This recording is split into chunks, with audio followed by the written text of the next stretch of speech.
Welcome to the Divine Feminine Revolution podcast, where women are magical and empowered. I'm your host, Dr. Megan Monday, psychologist turned transformational feminine business coach. This podcast is for you if you want to prioritize your own pleasure, face your fears, and manifest your desires. This podcast is sponsored by the Fearless Feminine Academy, where I teach women how to turn their trauma into their superpowers. My goal is to show women that we can heal our world by creating time and financial freedom by doing whatever the fuck we want. Are you ready for the Divine Feminine Revolution? Let's get vulnerable and go deep. I'm so honored that you're here. Hello and welcome everybody. I am so excited. I've got Tiff Zapico here, and she is an awesome fearless feminine leader, and she helps women face their fears through hypnosis. So I'm super excited to talk about it with you because I just feel like hypnosis is so freaking powerful for everything. So why don't you go ahead and give me a little bit of a brag intro, tell us all about you. Yes. Well, hello, everyone. Thank you so much, Megan, for having me. I am so excited to be here today and to talk more about hypnotherapy. My name is Tiff, and I am a hypnotherapist, and I also teach hypnotherapy to other hypnotherapists who are in training. So I could literally talk about this all day. Days, probably, at least. But I was trained through an amazing school called Grace-Based Hypnotherapy School. And yeah, I guess a brag is that I love being a friggin' hypnotherapist. I really, really do. I just feel, I left my full-time job as a executive director in a nonprofit about, I guess it was probably 4 months ago now. And that was a big step for me because I was in a job that I loved. I had a great job. I was doing good work with great people. I was paid really well. But there was something inside me that had a calling to be able to do my hypnotherapy work and my coaching business and explore my spirituality and my own ability to be an entrepreneur. There was just that they say it's a whisper and then the universe yells. I was getting whispers and I kind of got it before it got like a yelling sign. And I was like, all right, I have to transition. It's time for me to really embrace this amazing work that I have at my fingertips here. So I brag that I am now a hypnotherapist and an entrepreneur and a coach that is able to do this work full time. It's such a privilege. And I take this privilege just to be able to witness people in their subconscious mind and to support them in their journeys. I brag that is my life. And I am so grateful to be able to do this work. It just lights me up and it feels like I'm doing exactly what I'm meant to be doing. So I brag that I listened to my inner self and I took a gamble on myself and I'm here and I'm doing it. And I'm beyond grateful to be in this work. That is so amazing. My background psychology, so of course, I'm super interested in hypnosis and the subconscious and all of those things. And did you have to kind of overcome your own, you mentioned the universe giving you the nudge and then the yell, did you have some baggage around going it your own way and becoming an entrepreneur? Yeah, I definitely did. We all do for sure. I'm trying to think which one should I focus on, right? Because there's so many things.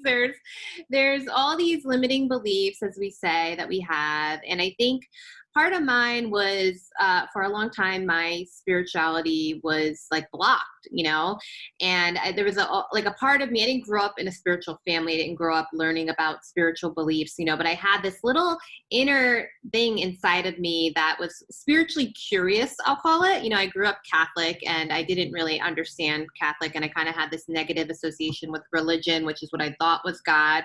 So I think there was always a part of me that was scared to explore my spiritual side, right? Even though there was a deeper inside message within me that said very spiritually curious. So I think my fear was well, am I just a not knowing about myself and who I was and what spirituality was. And there was a fear of exploring, the wanting to explore that, but the fear of well, maybe I'm not a spiritual being, or maybe like spirituality doesn't exist. So there was a fear for a long time of what if, like what if I go down this road and I'm wrong, what if I should stay on this track that I'm on? And it took me a long time to embrace that and just say like, look, I don't know what's going to happen if I begin to explore my spirituality and if I begin to shift what I do for my life's work.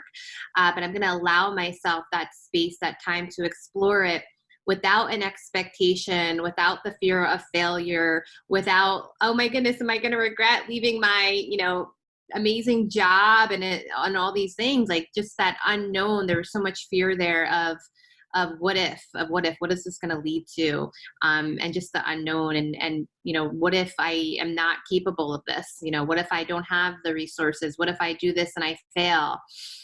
So there was a long journey, and I really had to push myself to say like, no, you got to trust yourself, and that, there's beauty in the unknown. There's beauty in challenging yourself. That's what evolution is. There's beauty in just trusting yourself and exploring and allowing yourself the space to grow and evolve. So there was definitely a lot of fear that I had to overcome, and a lot of resistance to change, to growth, to evolution that I just had to really lean into and explore. I love that so much. I actually also grew up Catholic. And so like, there's that good dose of like Catholic guilt that goes along with it. And so I know for me that was like a lot of like my good girl conditioning, which is often something I talk about on the podcast because we get so many messages around self-sacrifice, like please everyone, be good, don't be too much, all of those things. And for me, like the kind of spirituality twist was that around the time I was like maybe 8 or 9, my parents like discovered an Indian guru, which was, actually there was a documentary on Netflix on Yogananda, which is who they used to follow. And so like meditation and mindfulness kind of got thrown into my experience like early on. And so that was like one of the first experiences of like diversity and different cultures. And my parents like went all out. I'm gonna cry right now because I follow Yogananda. He's my spiritual Okay. Well, I noticed you were in Encinitas, and I've been there because of the ashram there. So that's really cool. Like small world with that. That didn't come up when we were chatting earlier. I know. Yeah, it's like so cool to see his work come mainstream, So if you haven't checked out that documentary, I think it's really, really good. And for me, that was like a big part of my spiritual awakening. I had like a little bit of baggage around it because, like as a young person, it just was like different. And then when I was like a teenager, like instead of going to church, how some people get forced to, I like was forced to meditate with my family. And so it's always been a little bit, maybe I need to like book a hypnosis session with you. We can like clear out some of that stuff. But, the people that didn't have spirituality growing up, they're like, oh my God, you're so lucky to have been exposed to that so young. So it's such a powerful tool. But just like anything, when you're forced into something, it kind of comes with its own thing. But yeah, tell me a little bit about your spiritual awakening. What's that been like? Sure. So it's so funny that you mentioned Yogananda because he definitely had a large part to do with it. And it's really interesting. I made a discovery under hypnosis about why I had this blockage, which I really didn't realize. So I'll share a little bit about it, but it was definitely a shift for me. Because like I said, I was spiritually curious, but I felt like I just had a block, that I really wasn't tapping in, that I really wasn't embracing my spirituality. And under hypnosis, I discovered that it really led back to my grandmother, and my family. I grew up with watching my grandmother and my mother and most of my family, be Catholic. Like my grandmother would, do the rosary 3 times a day. They would read the Bible. We celebrated Christmas. She had all the saints around the house and everything like this. And my grandmother was my primary caretaker. And my mother was raised Catholic, and my mom had a lot of drug problems. So, I saw in my child mind, I saw this religion, Catholic religion, bringing so much pain and suffering to my family, to my grandmother, right? Like I just watched my grandmother suffer my whole life. She was living in poverty. She had a daughter who was a drug addict. Her husband had a stroke. He was had dementia. And we lived in a 2-bedroom apartment where she's taking care of my mother's children, me and my sister. My uncle lived there. It was just a mess. It was like a total mess. A poor woman, and I watched her every day struggle and be depressed. And then she died at 72 from like pancreatic cancer. And it's just like, as a young child, in my mind, what I was thinking is like, Catholic spirituality, like God, like fuck that. Like that doesn't help people. Like, look at my grandmother. She was a devoted Catholic person, and look what it brought her, And I honestly would have never linked the two. And it was under hypnosis that I realized that my child self had just this blockage around spirituality because of that experience of watching my grandmother grow. And I was really able to tap into that under hypnosis. I was able to connect with my grandmother. And what I learned during that, which is really powerful, was that she said to me, she said, "You're seeing it wrong. For me, my religion gave me hope. It gave me peace. It was the one thing in my life that brought me joy during an incredibly challenging time. So I'm sorry that you misunderstood, but don't misunderstand how much joy and peace and beauty and love, like my devotion to God and my spiritual practice, for her, it was Catholic, gave to me. It gave me structure. It gave me a place to release. It gave me a hope. It gave me, it was a large part of my life. And without it, I don't know what my life would have been like. And I was just like, whoa, like mind blown. Like I just never saw it that way, And once I was able to receive that message and see that new perspective, it was like from there on, like I had it was like it lifted that that blockage that was within me.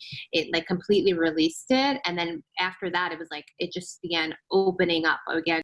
I began to actually see like, oh no, my spiritual practices are actually something that can really empower me. And I didn't feel that. I guess I had a guilt around it. I had a resistance, a blockage because of that experience. And I just let that go.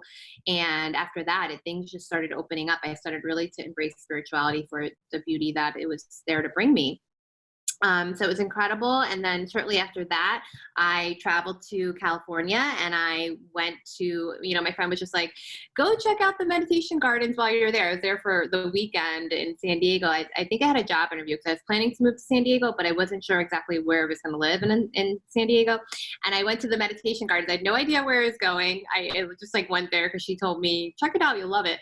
And I winded up in Yogananda's, ashram, his house here. And I was just like, I just felt this incredible, like beautiful feeling of like, you are home, like come over me.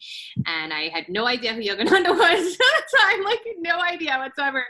I was like, I don't know what's going on, but this feels magical. This feels right. This feels beautiful.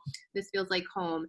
And then I started learning more about his lineages and his practices and his beliefs around yoga. And I obviously read the book, Autobiography of a Yogi, and then just decided I was going to move to Encinitas because I wanted to live in the vibration. Like I felt it so strongly. I felt such peace. And I just fell in love with Encinitas and then, enrolled into become a Kriya Yoga. And I'm like going through the process now. So that was just life-changing and like it just stayed with me. And it was such a beautiful journey and I'm so grateful. And it's so funny that you mentioned that. Yeah, we actually went to the convocation when I was like young, like a middle school teenager. I think we went twice. And Encinitas is like really beautiful because it's like on the side of a cliff and the ocean is there and it's just like gorgeous. And I totally feel the vibe of what you were saying. Like it's just like such a high vibration area. And then we went to a couple of the different places and it was kind of funny when I went the first time. We stayed at the Biltmore, which is where he Masa Hamadi'd, which is like when you like choose to pass over into like the next realm. And I was like dancing around like as kids do or whatever. And I like fell and twisted my ankle. And then I was like kind of like the celebrity of the convocation because I had like fallen like right where he had died and I had broke my foot. So I got like wheeled around in a wheelchair and everyone was like, oh, that's the girl that like fell at the shrine. So it was just kind of a funny moment. But yeah, I know what you mean about just like how, like a big sign like that can, change your life. And, for me, like there's like little nuns and monks that work there and they're like so sweet and so pure. And I like at the time wanted to be like a nun. Which obviously like I'm married and have a kid now, but like it was just like such a sweet little moment. And it definitely was like such a big part of my spiritual awakening. But I know what you're saying as far as like, people would come over and my parents had like pictures of him like on the wall and stuff. And I just like felt really like different at the time. And I didn't really have like the understanding to explain what it was. And I just felt like a little strange. But it's been such a big part of my life. And it really, like you said, kind of like opened the door to like all things spiritual and like my own spiritual awakening and just like embracing that piece of me that is into intuition and healing and mysticism. Yes, I love it. That's so cool. I love that you like followed the sign to go there. Like that's just so when I got here, I stayed in an Airbnb that I had booked for like 6 weeks so I could take time to look for a place. And I get to the Airbnb, I had no idea. I go in the backyard, there's a meditation temple. And it's all devoted to Yogananda and Krishna Das. And I was like, oh my God. They're like summoning you hardcore there. Like, well, I love the other piece of what you were saying with your grandmother. I mean, it sounds like you really had like a big ancestral healing, and that is a big piece of my interest in doing healing work has been around like communicating with the ancestors. And so I think that's a beautiful example of sometimes we have like an unexamined belief, because like when we're suffering, a lot of times we're alone with it. And we just, especially if you're a child, you like have created kind of your own story around it, which may or may not be kind of congruent, like say with your grandmother's experience. And so I think that's where, in my mind, like therapy, hypnosis, coaching, like whatever can really like come in and look at these like stories and belief systems and just kind of go like, is this what happened? Like, and make sense of the whole thing. Absolutely. And that's one of the reasons why I love hypnotherapy so much. Is because, with hypnotherapy, we are working in the subconscious mind, which on the normal person on a regular basis, we're just not accessing the subconscious mind as much as we could.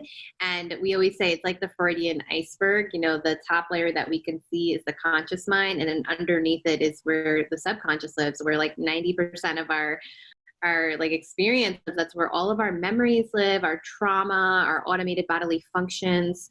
And with hypnotherapy, we're able to access the subconscious mind, and we're able to really get in there and examine any limiting beliefs that we may have, anything. I like to call them subtle subconscious blockers. It's like these little things that are in there, they're confused, but they're based on our past experiences. They could even be based from past lives, and they fuck with us. And but we don't realize it. It's a subtleness, So under hypnosis, you're just trained, hypnotherapists can help people just get into that deeply relaxed state. We call it the theta brainwave state, which then we're able to access the subconscious mind, and we're able to explore and, examine and, hopefully, if appropriate, transform any limiting beliefs, which I always like to say, transform those subtle subconscious blockers to our superpowers, and really get our mind and body to work on what we truly desire.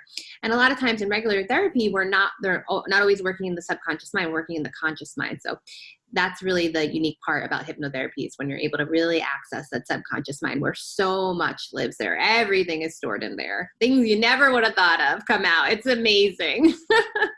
Yeah, I absolutely get that. Like I've been an EMDR therapist for a long time, which I feel like does kind of a similar thing as in getting people in an altered state and doing the eye movements back and forth. It's really a great trauma technique. For my own experience though, like having done my own trauma work, having, like worked with clients, for 10, 15 years, it was really interesting to me that you can be like a confident, capable person, but then when you get into the coaching realm and you go to like make a personal brand and get visible, it does like trigger a lot of insecurities, sisterhood wounds, like visibility, all of these kind of things. And I think it's interesting to me that there's like a disconnect. Some of that stuff is just like buried so deep that it may not affect you like day to day, but then when you go into this like peak performance realm, like it really comes out. So like, tell me a little bit about, do you work with coaches? Like what kinds of results do you get? Like, tell me about your practice. Yeah, it's been really interesting. I work I do hypnotherapy, and then also in the school, we're training people to become hypnotherapists. So it's like very interesting because anytime you're going into something like being a coach or becoming a hypnotherapist, you have to examine a lot of your own stuff in order to really master your work. So I've seen that a lot. Yeah, I work with a couple of different coaches and entrepreneurs too, and it's very similar patterns actually. I think there's a big one around imposter syndrome. I've seen a lot where people feel like maybe they don't have enough experience, especially in the beginning, and there's a lot of like that duality of like, am I really ready for this? And it's like, yes, you're ready. You've been preparing your whole life for this, right? Even though you don't have, you haven't had 1,000 clients, or you're new to this in the beginning. I think I've seen a lot of people question, are they really ready for this? And I think one of the things I've seen a lot of my clients transform is just like recognizing like, yes, you're ready. You wouldn't be here if you weren't ready. It's your whole life preparing you for this. Like the number of sessions you've done doesn't dictate whether or not you're ready or not, And then also we do exploring on like, where does that imposter syndrome really stem from? Because it is different for everyone, right? There could be so many things underlying that. It could be, experiences that we had as children, or thought patterns that we were conditioned by our parents, our families, our religious upbringing, our societal upbringings. I mean, women in general get so many mixed messages out there in society about how we should show up in the world. And, we have to be in our feminine. And then what is it being in our masculine? Something that's coming up for me that I feel like someone needs to hear is, I've seen this with a lot of coaches, a lot of the people that I work with in hypnotherapy, is this idea where like, if usually I'd say a lot of us come in with this like kind of masculine energy, because if you're going to be an entrepreneur and a coach, you probably have like that go-getter, like kind of type A personality. And so I've seen a lot of people struggle with like balancing both, and it could go both ways, balancing the masculine and the feminine, and then trying to just like show up and also be authentic, but then like meeting the needs of who you're working with, So there's a lot to examine there, but that's been one thing I've seen a lot of people struggling. Either they feel like they're too in their feminine or they're too in their masculine. And then how do they want to show up? How do they show up balanced? That's been a really interesting duality to explore with clients. There's so many. I mean, those are just the top two that come to mind, is that imposter syndrome. And then I think another one I'll speak to that I've seen a lot, it's just like trusting in the process, right? We often come in and, coaches, entrepreneurs are like, I want it to be happening now. Why is it taking so long? And this pressure that we put on ourselves to be like out the gate, just go, go, go. And there's a process to all this, right? It takes time to just get things going, and to allow ourselves that time, and to trust in our process, trust that no matter what, we're doing everything we need to do at every moment, and like surrendering to that has been a big theme that I've been seeing a lot too. Because like our society is so driven on results now and move fast. And if it takes longer than we expect, I see a lot of people putting pressure on themselves and not, and wanting to just be able to embrace the surrender, wanting to embrace being in the present moment. So it's all a process. And it's, even myself, I strive for all of those things. It's a constant learning, a constant exploration, a constant evolution.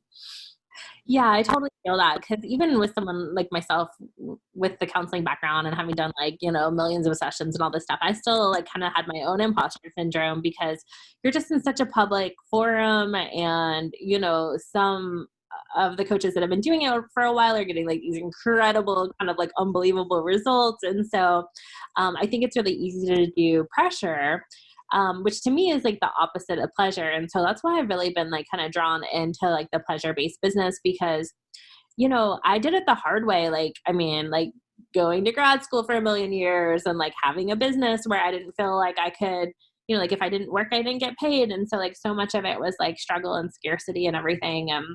I noticed that I kind of like recreated that pattern when I started coaching, because I like invested a crazy amount of money into coaching. And then there was all this pressure to like recoup my investment, which I think a lot of people do. And then we just sort of like start to overcomplicate it, and stakes are high and all that sort of stuff. And so I think it's really, like you said, that trust piece is so huge. And because so many people have like wounding around trust, it's hard to think that it can be easy and that we could like sit back to receive. And for me, like, I think of myself as kind of more hyper feminine, like I'm very much into the divine feminine, which maybe we can talk about next.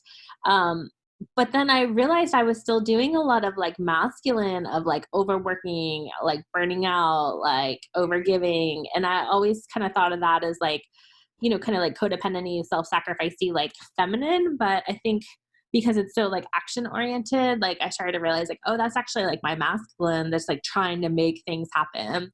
And so I do notice the more I can like surrender and just like trust the process, and it definitely is a process, like the more magical it becomes and like the easier and better results that I get. Absolutely. Yes, that's so true. And I want to speak to two things you said. So like this idea of like when we are developing our brands and like really putting ourselves out there, we're really being seen in like a totally new way. And many of my clients, it can be uncomfortable. It can be, we're going to the edge there because we're being seen in a whole new way, oftentimes in ways we've never seen ourselves, and we're putting ourselves in the spotlight. So when you do that, you're opening yourself up to a lot of criticism, right? You're opening yourself to a lot of work, because there's no way you're going to please everyone. I just had like such an empowering session the other day where I really triggered this person and I didn't know why, I showed up the way I always do. I did all the things that I'm told to do. I felt like I really embodied the work. And for whatever reason, I was really triggering this person. So like in that type of moment, you can choose to either take it personally. You can choose it as an opportunity to learn. You can say, it's not me, it's them. There are so many different ways we can attack these learnings. And you open yourself up to all of that when you're in the spotlight, when you're connecting with people, because everyone is so different, right? Like some people say like, well, not everyone's going to resonate with you. And that's totally true. But then you're going to even meet people that do resonate with you that you trigger. And then that's going to cause you to like go on a spiral of like, okay, either like totally on a spiral, like, knock you off, or like a really internal journey to explore. So that's another one I've seen a lot happen. So there's so much that this starts opening up if you start putting yourself in the spotlight, and whenever we interact with humans, it's always an adventure. There's always unknown because we're human beings. So it's beautiful to explore that. And then to what you said about, embracing like the present, like, and surrendering. Oh God, there's so much there that I love. Like I work with my clients and I work with myself. And it's a process, the process of truly surrendering and truly being present in every moment is a journey in itself. Like, let me tell you, it is like, I'm sure you've seen it, but I could probably create a whole 6-month program on just that topic. Maybe I will, because it's just been one of those things that's been such a theme in my life. And I love this quote. I don't know who said it, but it's, finding extraordinary moments in every moment is like how you really experience life. Because if you just really appreciate every moment, then every moment becomes extraordinary.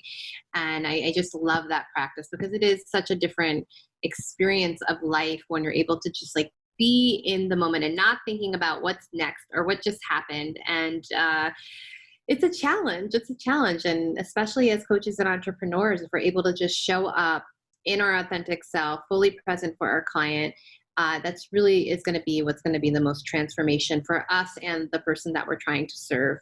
But it's certainly a process. and that's the thing. We need help, right? I always say this. I'll say one more thing. Sorry. I feel like I'm just babbling. But it's not easy to do the work alone. Like even just having this conversation with you right now, I'm having so many epiphanies and I'm like, yes, I have to continue that practice. Yes, I have to hold myself accountable to that, And that's why all coaches need coaches. All coaches need space holders, right? When we try to do this, we think, oh, well, I'm a coach, I'm an entrepreneur, I don't need anybody, I have my own tools. No. We all need someone to hold that space for us. We all need that person to hold us accountable, to see us, and to do the work. So I'm just so happy that we're having this conversation because I'm even like, oh, epiphany, reminder. It's been really amazing doing these Fearless Feminine interviews because it's like getting, your own energy kind of mirrored back to you, and it just like strengthens your own conviction, And so one of the biggest statements that I've held onto is that thought leaders can't be people pleasers. So I'm super into astrology. I've got a stellium in Libra. I've got like 5 planets. And so it makes me like very, diplomatic, I want every like harmony, peace, justice, all that sort of stuff. And so like, I sort of like hate to rock the boat. And then at the same time, like my program is the Fearless Feminine Academy, which is really about like helping women like overcome their fear so that they can step into getting visible and like creating, the business and life of their dreams and all that sort of stuff. And I just think it's just, yeah, the spotlight is such an intense piece. I'm going to book a session with you after this with that in your work, because I mean, I really do, it's sort of like a little bit of a coaching cliche, but like the people that are manifesting these miraculous results, they really are doing their mindset. And so like, I think if you haven't gotten the results you want yet, like hang on, like, hire a coach, like get some support. And that was kind of where I got into the coaching field, was that I had been like, just, kind of burning out in my practice, like giving to the point where I was like so burnt out. And I'm like, I don't know if I can be a psychologist anymore. But I had so much like money and time and energy invested in my education and my business. And so the antidote to that was just like really hiring some support instead of like giving all of my precious energy away. Like I really had to learn to like receive. And that has been like the most transformational process ever. I mean, I feel like I even like look different at the end of this year, like it's just like, it's pricey, but like it's money well spent. Like it is an investment in yourself. And then it's not like the stuff goes away. Like you continue to like use the knowledge and the experience, moving forward. Absolutely. It's all about self-care and, self-pleasure. Like we have to, like, I see it now as like, it is non-negotiable. Mm-hmm. My self-care is not an option, because if I am not prioritizing my self-care, then I can't show up and really be present and be a resource for people. I just can't. So it's, and that looks like so many different things for so many different people, but it is essential. It is really essential. Good thing it's a business deduction, right? Yeah, back straight up. So you are going to treat us to a little like self-hypnosis practice. So whenever you're ready, let's do a little bit of that. Yes, let's do it. Okay, so I love teaching the steps to self-hypnosis for many reasons, but I always teach this first session out the gate. And, I do want to give my school credit, Grace Space, where I learned everything. This is a Grace Space method. And we always teach clients our first sessions because for me, one of the reasons why I got so called to hypnotherapy was because we see it as a social justice practice, right? As like, if more people understood the power of mind, like the power that you have control over your thoughts, their thoughts do not control you, right? If we could get more people to really understand this, then we would have such a more peaceful world. We'd have a happier, a healthier world. And by teaching people the steps to self-hypnosis, we're really empowering people. So I want to speak to one thing you said about like mindset. I always like to clarify, because I think for a long time, I didn't even myself understand the difference, really the nuances between meditation, mindset, visualization, hypnotherapy. There's all these different things. And with mindset, for example, it is very different from hypnotherapy, because in hypnotherapy, we are actually working in the subconscious, and we are recreating new neural pathways in the brain so that we can create new, like, for example, if you have fear, we transform that, let's say, whatever you want, but it could be confidence. So that when, instead of having the reaction of every time I get on a plane, I'm anxious, you're creating a new neural pathway so that every time you get on a plane, you're excited, and that's very different from mindset or meditation. For example, we actually like to call it, my mentor calls it meditation with a goal. And then the hypnotherapist helps you get in there and transform that limiting belief and do some exploration. So with the steps of self-hypnosis, it's working one-on-one with a trained hypnotherapist. And I also want to say, like, be careful about who you work with as a hypnotherapist, because there's many different levels of certification. You want to really make sure you work with someone who went to a very good school that wasn't just like a weekend certificate course. Our course is 24 weeks online and 6 in-person days. So it's very comprehensive. It's just like any other practice. The more time you spend learning, the better you're going to be as a practitioner. So the steps to self-hypnosis are very effective, because the best is working one-on-one with a hypnotherapist. You're going to have the most results one-on-one because you're working like individually. Group hypnosis is the second layer in terms of effectiveness. And then the third layer is doing your own guided steps to self-hypnosis. And if you work both with a one-on-one practitioner and do your steps, then you're just going to have like, triple, 10 times the amount of results. So for my clients, I always give them their at-home practice. I say, all right, now do your steps to self-hypnosis for breakfast, lunch, and dinner 3 times a day. Once you get down this process, or before bed, whatever works for you. Once you get down the steps, you could literally do it anytime, any place in 3 minutes. And if you're doing it 3 times a day, the beauty of it is that we're relaxing the body. We're relaxing the nervous system. We are getting the body into that deeply relaxed state. We're balancing the hormones. And the more that you can live in your deeply relaxed state, the higher vibration you're going to live in, the more creativity you're going to have, the more energy your body's going to have for, burning calories or for creating or whatever you want, for having more joy, for showing up in your relationships. So it's just such an essential tool because what we're doing is we're lowering the cortisol levels, we're balancing the hormones, we're getting into that deeply relaxed state, which is so empowering on the nervous system. And you can do it in 3 minutes.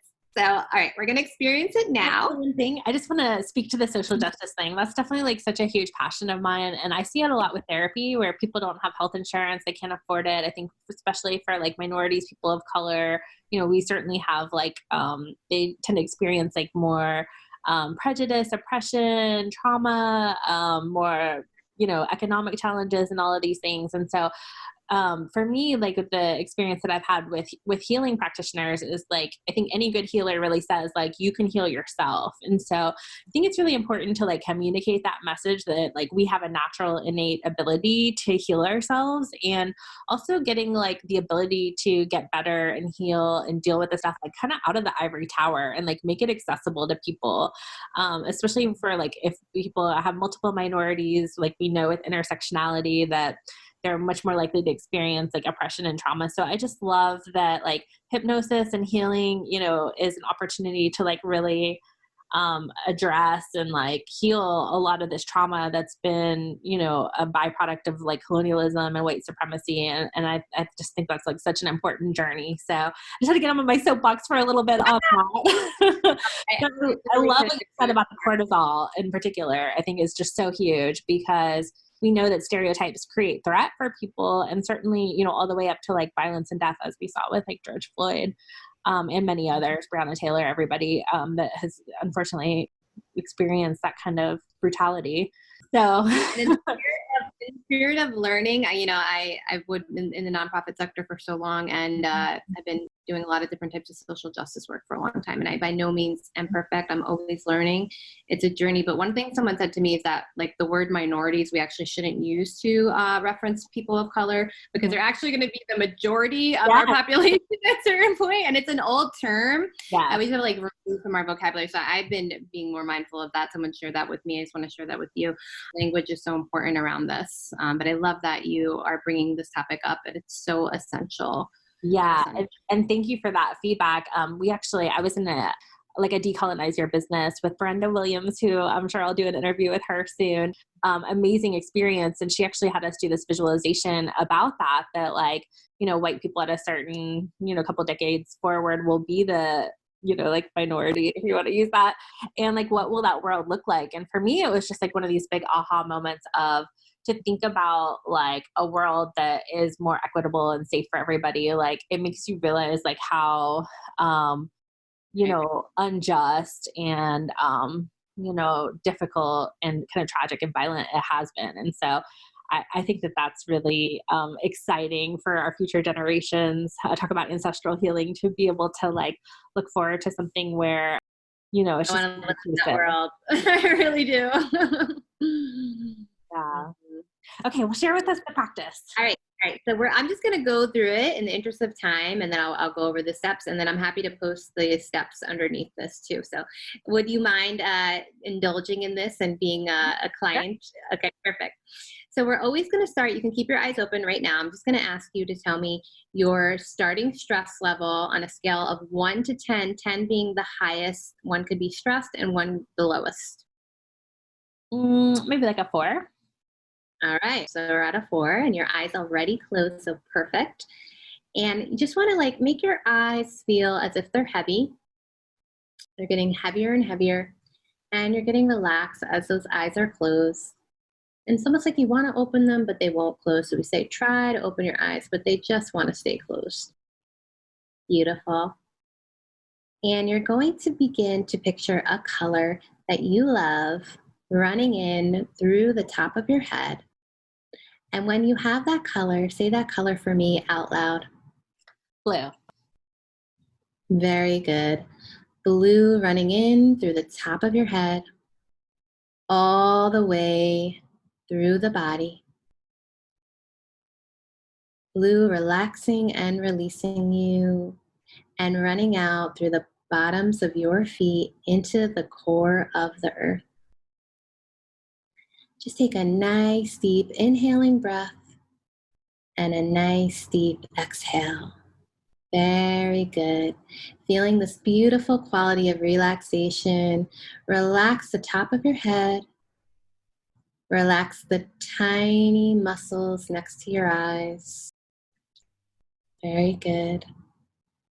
Relax your jaw, letting it hang loose and slack. Very good. Allowing this beautiful relaxation flow down your body, relaxing the shoulders, relaxing all the muscles in your back, and just really letting go. Feeling into the beautiful velvety darkness behind those eyes. Relaxing the torso, breathing out easily. And as you breathe in that beautiful life force energy breath. Feeling this beautiful quality of relaxation fill your arms all the way out through the fingertips. Feeling this relaxation travel even further down through the body, through your womb, through your pelvis, through your cervix,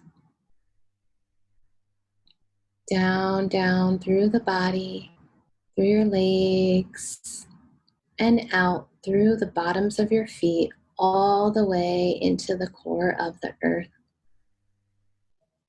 Now I'm going to begin to count you down from 10 to 1, and you will count down as I repeat the first step. So we're going to say 10, I am going deeper and deeper, and you're going to begin now. Say it back to you. Yeah, just knowing that the sound of your own voice takes you even deeper, you'll begin your countdown from 10 to 1, beginning now. 10. 10. I am going deeper and deeper. I'm going deeper and deeper. 9. 9. Saying I am going deeper and deeper after every number. I am going deeper and deeper. 8. I'm going deeper and deeper. 7. 7. I'm going deeper and deeper. 6. 6. I'm going deeper and deeper. 5. 5. I'm going deeper and deeper. 4. 4. I'm going deeper and deeper. 3. 3. I'm going deeper and deeper. 2. 2. I'm going deeper and deeper. And 1. 1. I'm going deeper and deeper. Very good. Picturing that color blue running in through the top of your head, all the way through the body, and out through the bottoms of your feet. Now we're going to repeat a very powerful, a very true statement. I'll say it once, and then you'll repeat it 3 times out loud. I am safe. I am calm. I choose to be here. I am safe. I am calm. I choose to be here. I am safe. I am calm. I choose to be here. I am safe. I am calm. I choose to be here. Very good. Picturing that color blue running in through the top of your head, all the way through the body and out through the bottoms of your feet. You are going to repeat your hypno affirmation. You'll say it out loud 10 times. I am fearless feminine. Beginning there. I am fearless feminine. I am fearless feminine. I am fearless feminine. I am fearless feminine. I am fearless feminine. I am fearless feminine. I am fearless feminine. I am fearless feminine. I am fearless feminine. I am fearless feminine. Very good. Picturing that color blue coming in through the top of your crown, all the way through the body. And you're going to see, feel, and experience your desired results. See, feel, and experience yourself. Incorporate all of your senses, living as the fearless feminine. Take your time and really feel it. And when you feel your process is complete, say your color blue.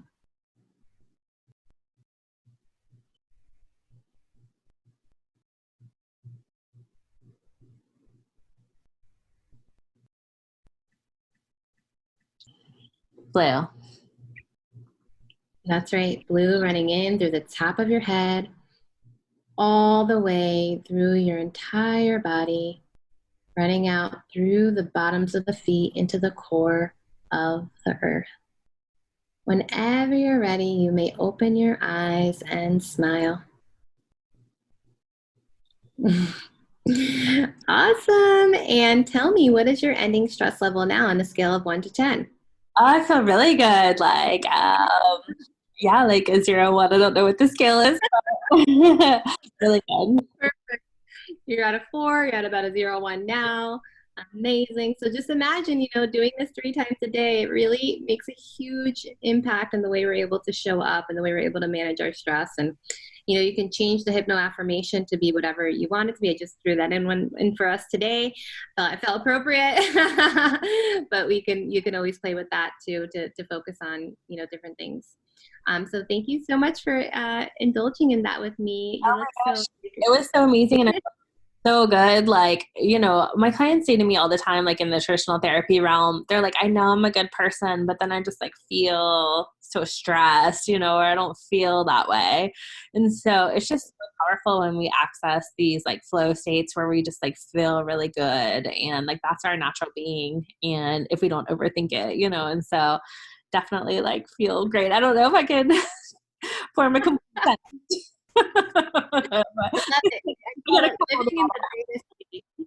I'm I tell all my friends, I live in theta now, so it's a different way of being, but it's awesome.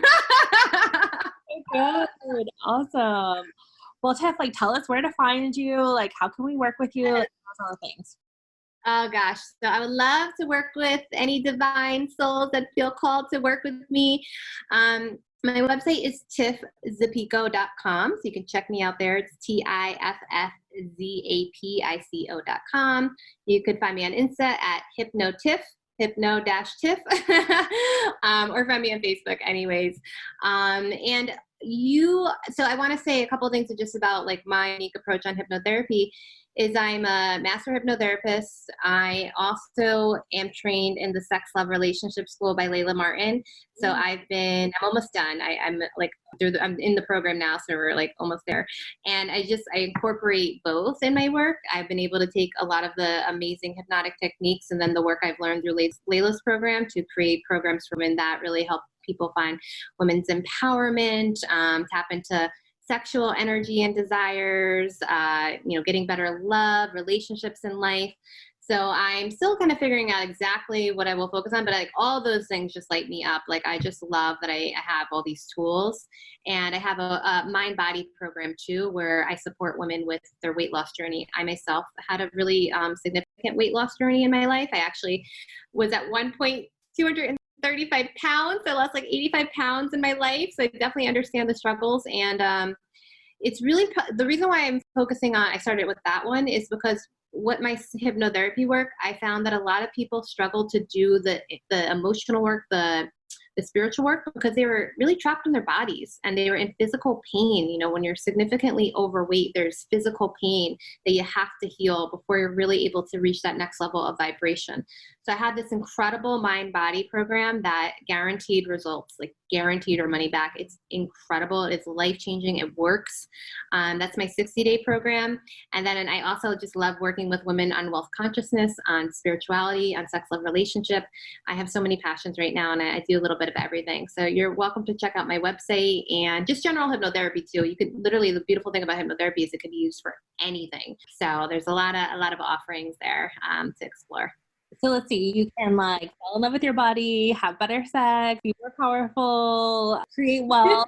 Like, wow, you're like the total package there. This is why I love my life. It's so fun. Well, that is very clear, and I just like your enthusiasm is contagious, and so it's really been amazing to talk with you.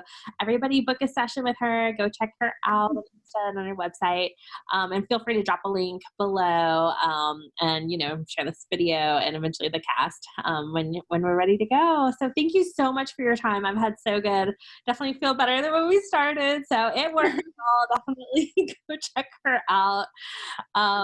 And everybody have a great day. I want to say thank you to you. This has been incredible. I really enjoyed this conversation. You're such a beautiful space holder, and it's been such a pleasure. So thank you for having me. Thank you for all of your beautiful light you're bringing to the world with your work. Thank you. Oh, thank you. I received that. Awesome. Bye. Ciao. Thanks for listening to the Divine Feminine Revolution podcast. Make sure to subscribe and leave a 5-star review.